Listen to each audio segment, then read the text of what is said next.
Mark. So, magandang gabi po sa ating lahat. No? Tuloy-tuloy pa rin ang ating pagpapadala ng mga molders no, sa ating mga kababayan na nangangailangan ito.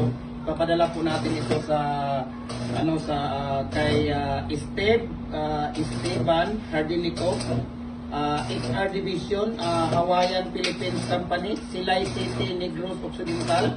Ito po yung order niya, yung ASY at saka Hexagon, no?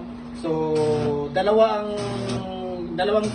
lugar ang papadala natin ito ngayon. Yung isa naman kay Edward Stephen Lim ng 289F Calderon Street, Barangay Iligihan, Batulite. Bar at saka Y yung order niya dito. Kuya, ano ba tong ano mo?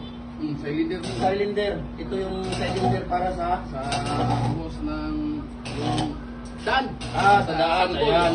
So, nandito yung focus mo ito, Mang. Focus mo ito. So, ayan, mayroon tayo. Nagko-customize tayo dito. Sa sino pang hindi like ng Facebook page natin, no? Sa Jim Hardware and Kukulamber Kanituan Branch at saka Jim Hardware and Kukulamber Balulang Branch. Follow na po kayo sa Facebook page account natin, no? Sa Felix Tan Pagikan Jr. at saka sa YouTube channel natin, Felix Tan Pagikan Jr. Ayan.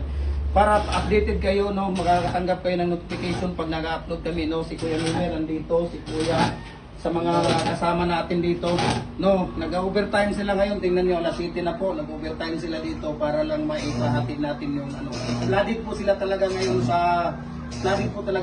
sa order. So, maraming salamat, no, sa mga followers natin, sa patuloy na nagsusuporta sa atin, sa mga nangangailangan, no?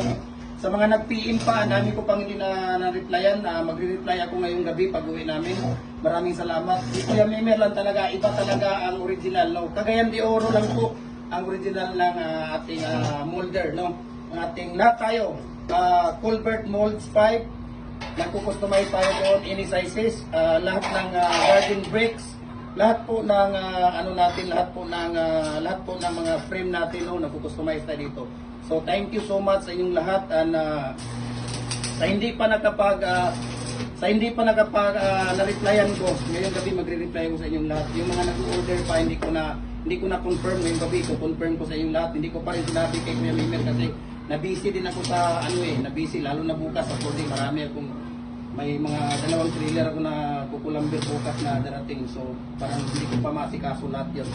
So si Kuya Mimer nandito, anytime nandito si Kuya Mimer. Pag siya naman ang makapagsagot ng mga tawag, ibigay ko sa kanya.